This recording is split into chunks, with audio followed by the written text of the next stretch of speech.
नाम है हरिया, मैं काम करता हूँ बहुत बढ़िया, खाता हूँ खाना और रोज गाता हूँ गाना। अरे यार, आज तो बहुत देर हो गई।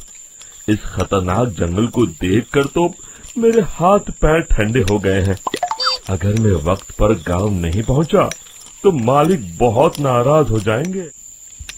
तभी हरिया को एक आवाज सुनाई देती है। सुनिए हरु जी। अरे, ये आवाज किसने दी? तभी हरिया को सामने कुछ दूर एक औरत खड़ी दिखाई देती है। अरे भाई, ये औरत अकेली इतनी रात को इस जंगल में क्या कर रही है? चलकर पूछना पड़ेगा।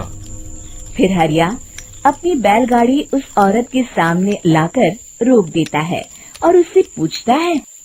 अरे सुनिए, आप इतनी रात को इस खतरनाक जंगल में अकेली क्या कर रही हैं? तभी वो औरत मीठी आवाज में कहती है, अरे हरु जी, आप आ गए। मैं कब से आपका इंतजार कर रही थी। वैसे तो यहाँ से काफी लोग गुजर चुके हैं, लेकिन मैं खास आपका इंतजार कर रही थी। अच्छा, तुम सच कह रही हो? मुझे तो यकीन नहीं हो रहा है। वो क्या है ना, आज तक किसी ने मुझसे इतने प्यार से बात नहीं की। हाँ हरु जी, मैं सच कह रही हूँ। अब देर मत करिए और जल्दी से मुझे मेरे घर तक छोड़ दीजिए। हाँ, कौन सी बड़ी बात है, अभी छोड़ देता हूँ। आप मेरे पीछे बैलगाड़ी में बैठ जाइए और मुझे रास्ता बताते चलिए। फिर वो औरत हरिया की बैलगाड़ी में बैठ जाती है और हरिया बैलगाड़ी हाँकता हुआ आगे चल पड़ता है। फिर उस औरत के बताए हुए रास्ते पर चलते चलते हरिया बैलगाड़ी लेकर एक काली गुफा के आगे आकर रुक जाता है। हरिया उस औरत से पूछता है, हाँ देवी जी, आपका घर कहाँ है?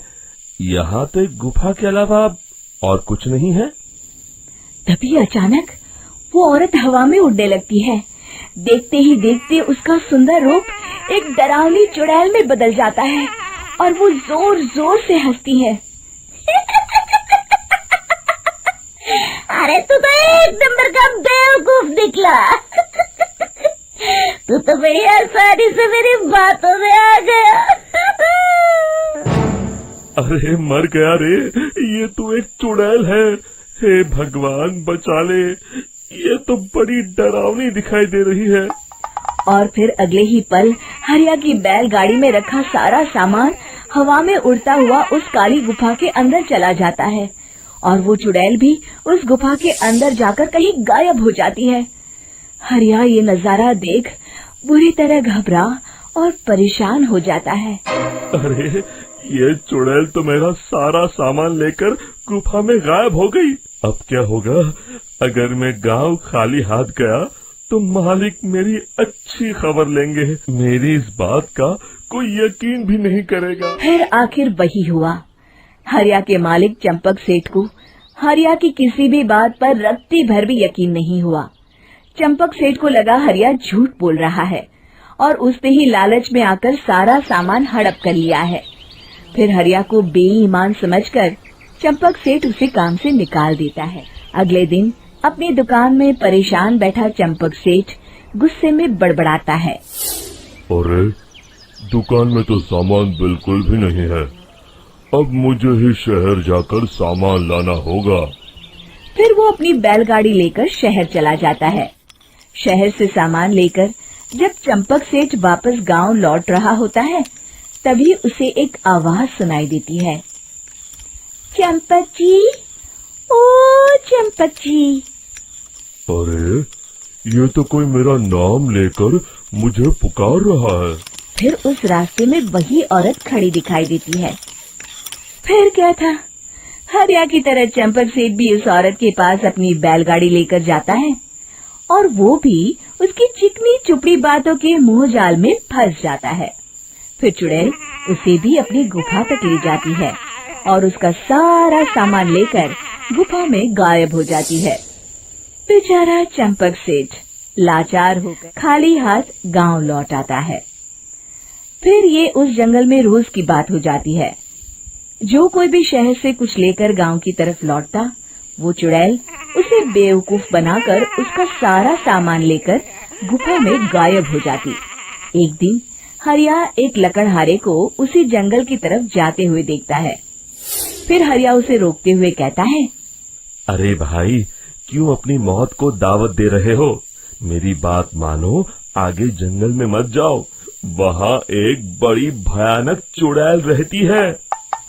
लकड़हारा हरिया की बातों को नजरअंदाज करते हुए कहता है, अरे भाई, मुझे पहले ही बहुत देर हो चुकी है, मुझे जाने दो भाई। शाम तक लकड़ियाँ काट कर शहर के बाजार में बेचना है।